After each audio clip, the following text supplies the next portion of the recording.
Hello, everyone.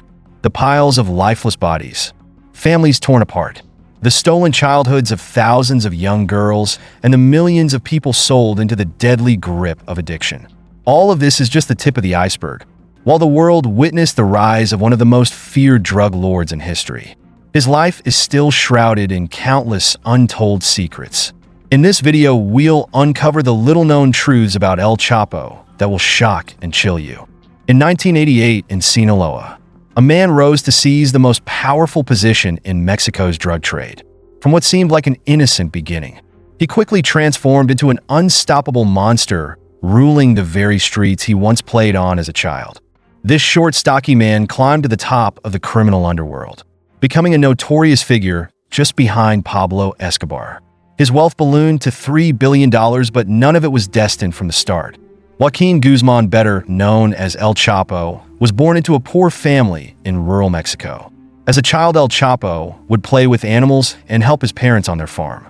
However, life was so difficult that he dropped out of school in third grade to help his family make ends meet. El Chapo's true story begins with his abusive father, a man who grew marijuana for local drug dealers. Guzman not only endured brutal beatings, but was also starved and forced into backbreaking labor just to survive. Unable to bear it any longer, he left his family and joined a small marijuana trafficking gang in the 1970s. His real opportunity came when he started working for Hector Luis Palma Salazar. There, Guzman was tasked with overseeing the smuggling of cocaine, crystal meth, and heroin into the U.S. It was during this time that El Chapo learned how to build a customer network in the U.S. in Europe, as well as how to run a massive drug empire. When Salazar was arrested and his organization fell into chaos, El Chapo seized the moment, quickly establishing his own multi-billion-dollar narcotics empire. El Chapo's life is not just about rising from poverty, it is a twisted reflection of the American dream, where a poor boy grew into one of the most infamous drug lords in the world. Few know that El Chapo once dreamed of becoming a film director. While his men were busy manufacturing meth in labs across Mexico, he was preoccupied with producing films. He even tried to reach out to television stars like Kate Del Castillo to make this dream a reality. However, his reputation for owning notorious torture chambers throughout Mexico made it incredibly difficult to persuade any actors to join his projects. And for this reason, he would never achieve his cinematic ambitions. In the 1990s, on the streets of America, a deadly wave of drugs was surging. Young African-American teenagers were drowning in cocaine, while women in inner-city neighborhoods lived in constant fear. At night, they were too scared to step outside, afraid of being attacked, stabbed, or caught by increasingly powerful criminal gangs. Crime rates skyrocketed, forcing the police to ramp up their operations, and the rate of incarcerations was higher than ever. Amidst this criminal storm, a notorious kingpin quietly pulled the strings from behind the scenes. None other than El Chapo. He wasn't just a small-time marijuana dealer, he transformed a minor operation into a massive drug empire, dominating the heroin and cocaine markets across the globe. El Chapo's first destination was the U.S., just a few miles from the border, a gold mine full of potential. While there are no exact statistics, it's widely believed that El Chapo's Sinaloa cartel smuggled up to 500 tons of cocaine into the U.S. However, what stunned everyone was the fact that the head of one of the most violent drug networks in the world never touched the very drugs he sold. Despite running a massive drug empire, El Chapo never tried any of the drugs he trafficked. From methamphetamine to deadly heroin, he stayed away from all of it. He kept a sharp mind, running his blood-soaked empire with strict discipline, never succumbing to any temptation during his 13 years of dominance. When El Chapo was still Joaquin Guzman, a lowly logistics officer under Hector Luis Palma Salazar, Pablo Escobar was already ruling the global drug trade from Colombia. Escobar had built a powerful empire and worked closely with Mexican cartels, but curiously, he never met his future successor, El Chapo. Although there is some unclear evidence linking El Chapo to the Medellin cartel, but he never had the chance to face Escobar, the so-called king of cocaine. In reality, it was Escobar's declining power in Colombia that paved the way for El Chapo's rise. From being a small-time trafficker, El Chapo transformed into one of the most feared drug lords, terrorizing the world. El Chapo's journey from a humble logistics worker to a kingpin controlling a global drug empire wasn't just about inheriting power, It was about taking everything Escobar had left behind and turning the underground world into his playground. For other drug lords, the light at the end of the tunnel usually signaled their doom, but for El Chapo, those very tunnels became his legacy. His nickname King of the Tunnels wasn't just due to the sophistication of his methods, but also because they were the paths that took him from a small-time dealer to a notorious kingpin. In 2019, during El Chapo's trial in the U.S., undeniable evidence was presented. His cross-border tunnel network directly contributed to his conviction. As the U.S. launched crackdowns on drug routes from Colombia, El Chapo, like a fish slipping through the net, managed to evade all scrutiny. When ground-level checkpoints tightened, making drug smuggling across the border nearly impossible, he found his solution: digging tunnels. El Chapo's tunnel system wasn't just a series of narrow passageways. He modernized these underground routes with advanced equipment, including elevators, rail systems, and ventilation. These tunnels were so sophisticated that no one could detect them, while an entire drug empire continued to operate smoothly beneath the ground. These underground routes weren't just a means of transport, they were part of the network that struck fear into the world. In the world of drug trafficking, maintaining power is never easy. But for El Chapo, crossing vast distances and disappearing in an instant was an art form he mastered. He had no hesitation in admitting that he was the world's largest drug supplier, and he could confidently claim this title thanks to his air-based drug transport empire. With the support of hundreds of airplanes, including massive Boeing 747s and amphibious submarines, El Chapo built a vast, intercontinental drug trafficking network. The Mexican government had to seize 586 planes and 13 helicopters from the cartel's bases, while Aeromexico, the largest airline in Mexico, owned only 127 planes. This paints a picture of the colossal scale of El Chapo's smuggling empire, a network that spanned not just the U.S., but the entire world. When El Chapo had an enemy, he didn't just eliminate them, he destroyed their entire family, dragging them into a hellish nightmare. His victims were left tortured, burned beyond recognition, their bodies almost unidentifiable. This reputation for merciless cruelty, capable of obliterating an entire family, spread far and wide, sending shivers down the spine of anyone who heard it. Yet what few knew was that this ruthless criminal could also show warmth and generosity when dining with friends.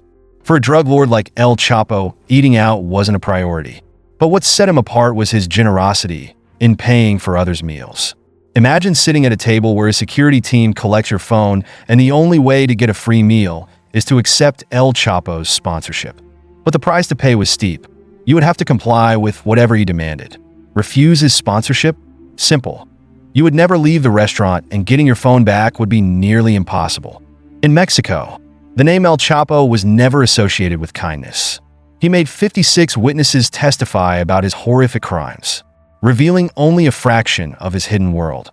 On Mother's Day in 2008, Culiacan, Mexico, a city drowning in suffering, was devoid of the usual fresh roses. This was due to a grieving father devastated by the loss of his beloved son. Edgar Guzman, El Chapo's 21-year-old son, was shot more than 500 times to end his life.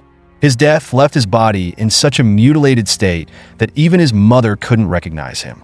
In the violent war between the Sinaloa cartel and rival groups, Edgar had no involvement in his father's drug business. His death was simply the price of vengeance. To honor his eldest son, El Chapo did something unimaginable. He bought 50,000 roses to place at Edgar's funeral. This act not only shocked everyone, but also caused a severe shortage of roses in Culiacan, an unprecedented phenomenon in the city. The story of El Chapo and the roses still haunts the people there, marking an indelible symbol of brutality and hatred. If you are the leader of the most wanted criminal organization in the world, fear and anxiety never leave you. El Chapo, the notorious drug lord, was no exception. Terrified of being caught in routine raids, he decided to play a much more dangerous game: eavesdropping. Every move of his enemies, every phone call, every piece of information had to be within his control. To achieve this, El Chapo spared no expense, hiring high-tech spies and utilizing surveillance software from a young expert named Christian Rodriguez. This was the key to maintaining his power and staying one step ahead of the authorities. With advanced eavesdropping software, El Chapo was able to track police calls, government meetings, and even the messages of his rivals. Every move of his enemies was within his grasp, and the secrets they sought to hide were exposed. It seemed as if everything was in his control, and no matter how many raids the special forces or police carried out, none of them could slip past the mastermind who created the game. In 2014, while he was in prison, the guards at Mexico's maximum security facility had no idea that, right under their noses, a flawless escape plan was unfolding. El Chapo, the most dangerous criminal in Mexico, executed an escape that would go down in history as an incredible feat. Not only did he escape in complete silence, but he also rode a motorcycle through a tunnel he had dug himself. This wasn't the first time he'd done something like this. In 1993, when El Chapo was captured by the Guatemalan army and handed over to Mexico, it seemed his criminal career had come to an end. But no. 8 years later, he spent $2.5 million to hire 78 guards and managed to escape in a laundry truck. He didn't just run, he bought an entire prison facility, silenced the guards who dared to stop him, and for over 24 hours, no one knew he had escaped. It wasn't until he was safely across the border that anyone realized he was gone. Though El Chapo is currently serving a life sentence at the highest security prison, ADX Florence, in the U.S., rumors about his potential escape continue to swirl. His lawyers have requested more access to hearing devices, supply counters, and even conditions few could imagine. Who would dare believe that a man who could dig a tunnel miles long and buy a prison with his own money couldn't escape the law again? Federal officials fear that El Chapo's third escape is only a matter of time. And perhaps that day is not far off when Sinaloa will once again welcome its king back. The story of El Chapo is truly a tragic and haunting drama. Despite being a criminal with brutal acts on his conscience, he leaves a powerful impression with his sophisticated, cunning tactics in running his drug empire. His escapes and the network of cross-border tunnels not only demonstrate his daring, but also his ability to control everything from the shadows. However, this story also serves as a stark reminder of the devastating impact of drugs. Not only do they harm the direct victims, but the entire society bears the consequences. Even though he's been captured, El Chapo's reputation and the secrecy surrounding him continue to instill fear, as we may never fully uncover all of his secrets. Do you think he'll escape from prison for the third time and become the world's most infamous drug lord once again? In the 1970s, undercover DEA agent Michael Vigil was preparing to embark on a perilous mission, where even a tiny mistake could cost him his life. A week earlier, Mike had met with a brutal Mexican drug cartel. Thanks to the support of a confidential informant, he had pretended that his main supplier had just been killed, and he needed to find a new drug source to supply his hungry customers in the U.S. Now he was about to meet them at a local restaurant to finalize the deal. Mike's convoy consisted of over a dozen Mexican federal agents, all armed with heavy weapons ready to take down any threat. These agents acted quickly and decisively, with no time for small talk. However, Mike, a man born to face danger, understood that a lack of control from the Mexican federal police could result in a ruthless shootout. As the convoy entered the town center, the agents quickly took up strategic positions, prepared to fire at any signs of danger. Mike stopped the car in front of the restaurant, his heart racing as he tried to remain calm and prepare for the worst-case scenarios. He knew his survival depended on keeping a cool head and acting precisely in a highly dangerous environment. Soon after the drug dealers entered, their eyes filled with malice and suspicion. Mike could sense the underlying tension in the air, but he showed no signs of fear. Over the years, he had learned to soothe criminals with polite conversation and a few cleverly placed jokes. This was a high-stakes game, and Mike was playing it with the finesse of a seasoned veteran. He was certain the dealers would demand to see a large sum of cash before agreeing to hand over the drugs. Prepared for this, Mike had cleverly hidden bundles of fake cash, with only two $100 bills wrapping around a stack of smaller denominations. When they asked to see the money, he rolled up his pant leg, revealing the substantial bundles. They glanced over, greedy smiles spreading across their faces, but just as the deal was about to go down, one of the drug dealers pulled out a shiny gold gun, his voice deep and menacing. "If you are a federal agent, we will kill you." The threat hung in the air like a sharp knife, but Mike did not show any signs of fear. He knew that even a drop of sweat or an ill-timed furrow of his brow could cost him his life. As the bargaining continued, the situation outside suddenly took a quick turn. Just as Mike stepped out of the restaurant to wait for the drug truck, everything erupted into chaos. A Mexican federal agent, unable to maintain his composure, burst from his hiding place and aimed his gun at the drug dealer. The dealer reacted lightning fast, grabbing the gun and swinging it toward the agent. A gunshot rang out and in front of Mike. The blood of his comrades splattered into the air. Without thinking, Mike saw the dealer aim his gun at him and fire 2 shots that barely missed his head. With a swift motion, Mike drew his own weapon and fired back, the bullet piercing the dealer's chest, causing him to stagger, gasping for breath before collapsing to the ground. In the treacherous underworld of Mexico, death lurked around every unavoidable corner. Michael Vigil continued his mission, determined to bring the drug dealers to light. To understand the journey of a courageous agent like Mike, we must start from the turbulent early stages of his career.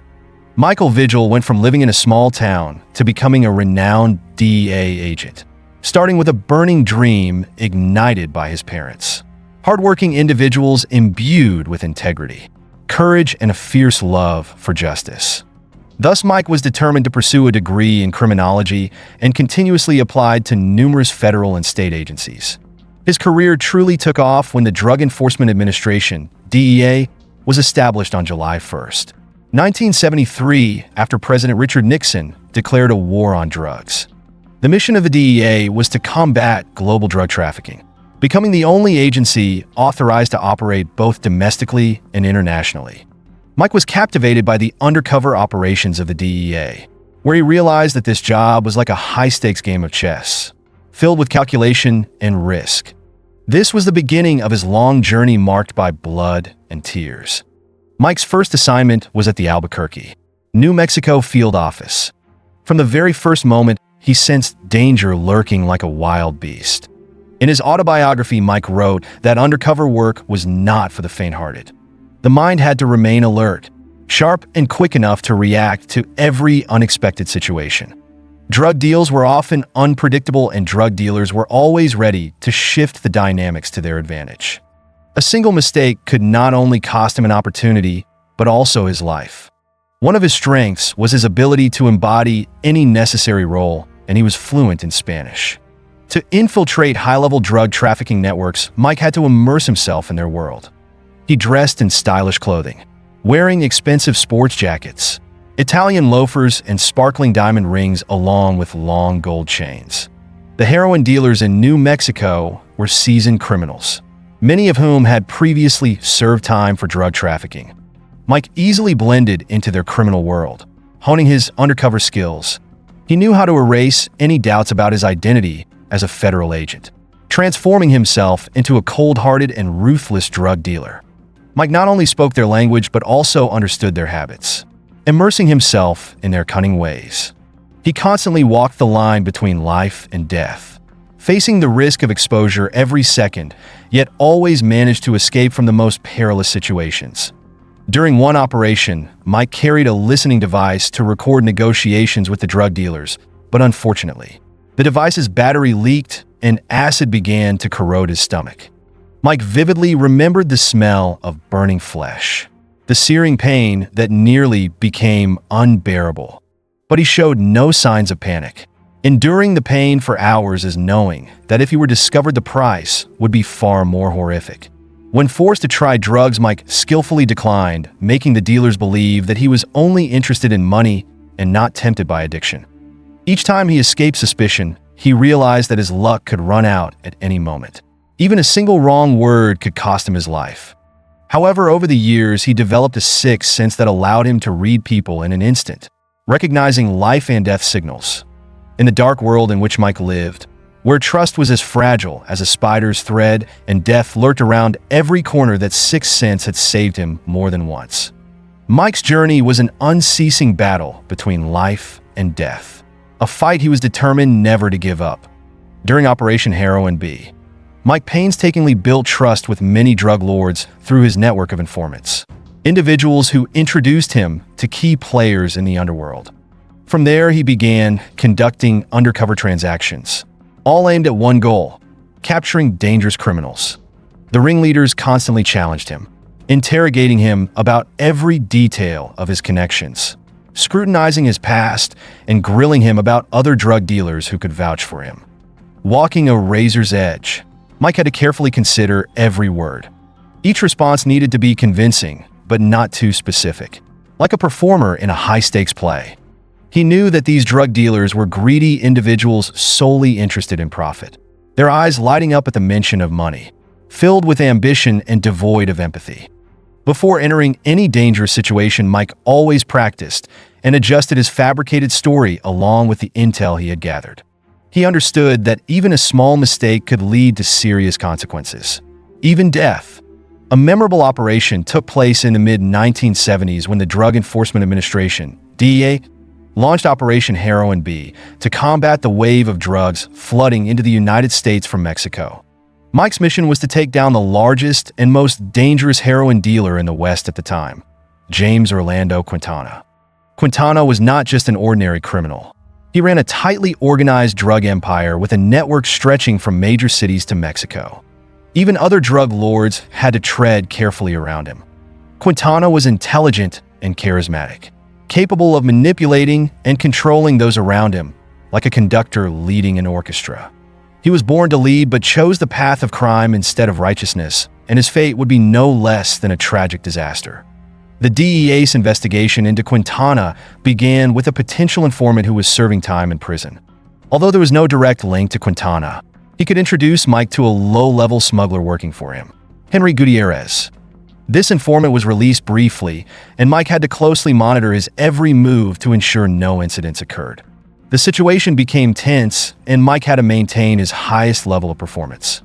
Eventually, Mike was introduced to Isaac Rubelid, Quintana's right-hand man who executed orders for both Quintana and Gutierrez. The negotiations went smoothly, and a meeting with Quintana and Gutierrez was arranged at a local bar. Although they were suspicious, but Mike managed to convince them that he was a genuine heroin dealer, ready to do business. The DEA decided to use diamonds for the heroin exchange, forcing Quintana and Gutierrez to deal directly with Mike. They collected several diamond rings from a local jeweler, and Mike fabricated a story about having just robbed a jewelry store in New Mexico. Quintana and Gutierrez quickly became engrossed in the exchange, and the transaction was completed. When the DEA coordinated with state and local agencies to execute the arrest, everything went smoothly without any resistance.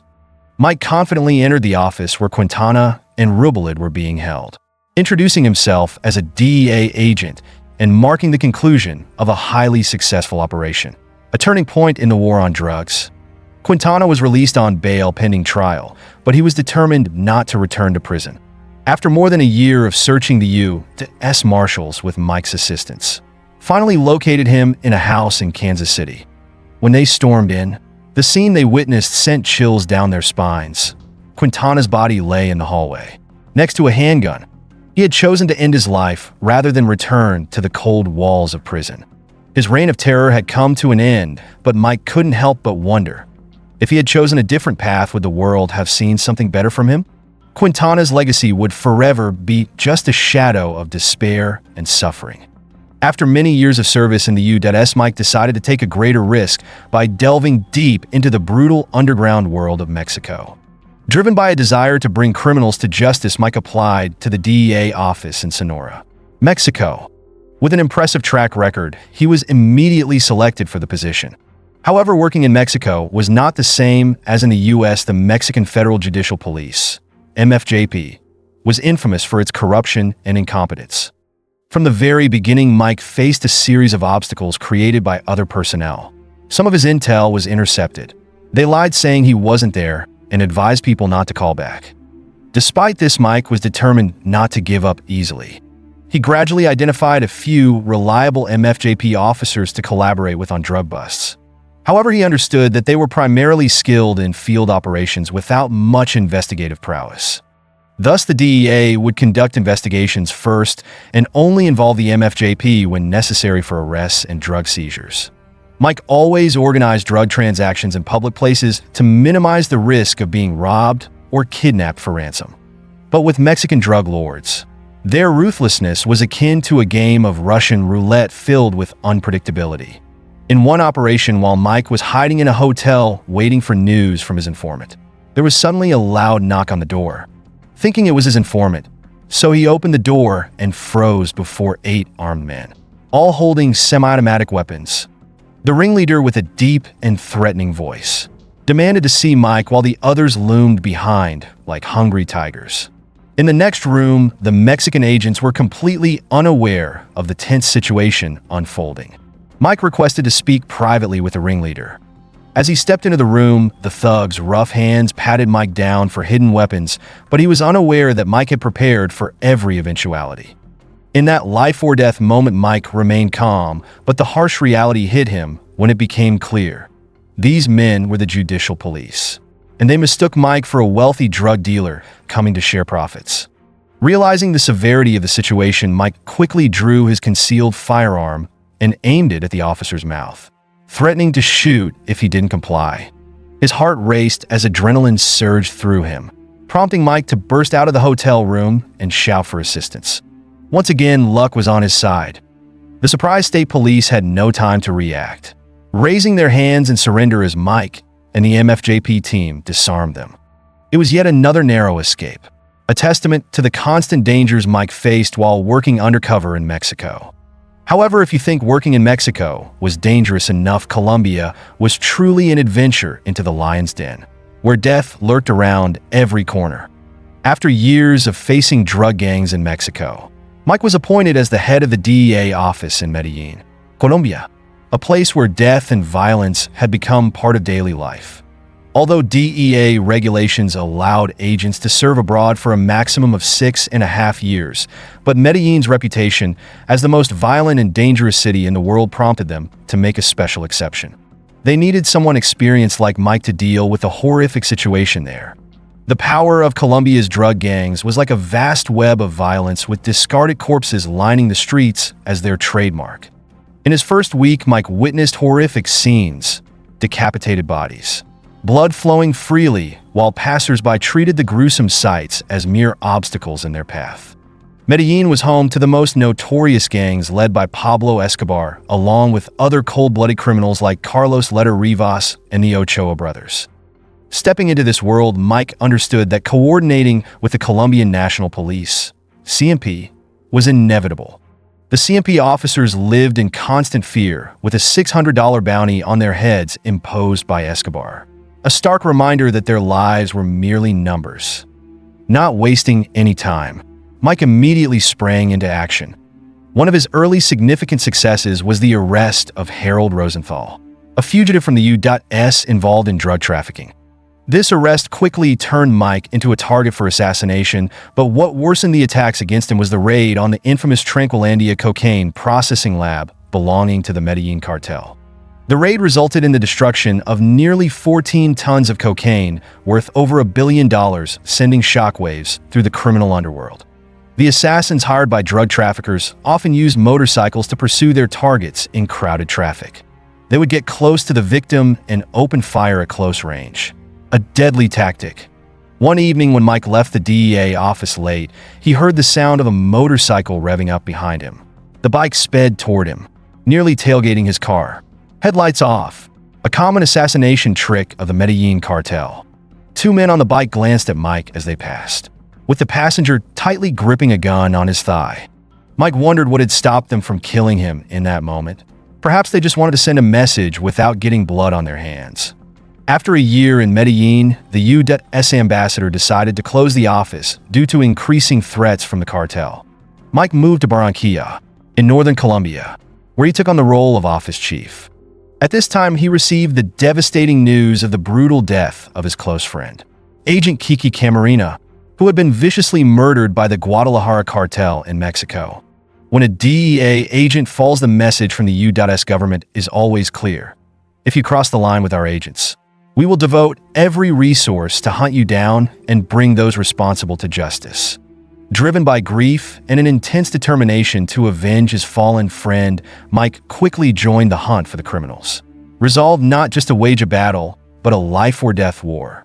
The DEA launched a global manhunt to capture those who killed Agent Kiki Camarena, including notorious criminals like Miguel Felix Gallardo, Ernesto Fonseca Carrillo, Rafael Caro Quintero, and drug supplier Juan Ramon Mata Ballesteros from Honduras. They expanded phone-tapping operations and activated an extensive network of informants across Latin America, the Caribbean, and Europe. As a result, the DEA discovered Mata Ballesteros' hideout in Cartagena, Colombia. Mata had been on the DEA's radar since 1970 when he was caught with 54 kilograms of cocaine at Dulles International Airport near Washington. However, he had escaped from federal custody and continued to evade the DEA at the last moment. In an operation led by Mike, the DEA monitored Jamie Garcia, a familiar associate of Mata. Eventually, they intercepted a critical conversation. Garcia was calling home to report that the boss was on his way. Mike and his team immediately recognized that Mata was heading for a meeting. They assembled a heavily armed task force preparing for a swift raid on the house. Mata attempted to flee, but couldn't outrun the pursuing agents. He ultimately jumped over a wall and fell to the ground. As he lay on his back, he suddenly pointed a gun at Mike's head, preparing to end his life. But Mike was quicker. He drew his weapon, ready to finish Mata off. However, in that tense moment, Mata exclaimed, "Don't shoot. I can escape from prison, but I can't escape from the grave." An unexpected situation arose when Mata boldly negotiated with Mike, saying, "If you let me go, I'll give you $3 million and the money will be here in just 20 minutes. Despite being in a perilous position, but Mike refused the deal, cuffed Mata, and led him out of the house. On the flight back to the prison, Mata turned to Mike with a challenging look and said, "I want to congratulate you, because for the past 20 years, no one has been able to catch me." Michael Vigil's legacy is deeply etched in the history of the DEA, associated with some of the agency's largest and most successful operations. One of his most notable achievements was participating in drug enforcement campaigns involving 36 countries across the Caribbean, Mexico, and Central and South America. After the events of September 11th and the fall of the Afghan regime, the U.S. faced a new wave of drugs, particularly opiates. To combat this, Vigil designed and implemented a prevention campaign in cooperation with 25 countries, including China and Russia. Although he retired a decade ago as the DEA's International Executive Director, but he continues to advise on counterterrorism and drug trafficking issues. His knowledge and experience have drawn attention from both the government and the media. But behind that public persona lies a man who spent years facing death, living in fear and stress. The name Michael Vigil will forever be inscribed in the annals of the DEA and remains a source of terror for the most brutal criminals he encountered. His legacy is not only one of success, but also of courage in confronting evil, symbolizing a relentless fight that never truly ends. What do you think of this story? Please leave your thoughts in the comments below so everyone can know. Don't forget to like and subscribe to support me. Thank you for watching. Goodbye.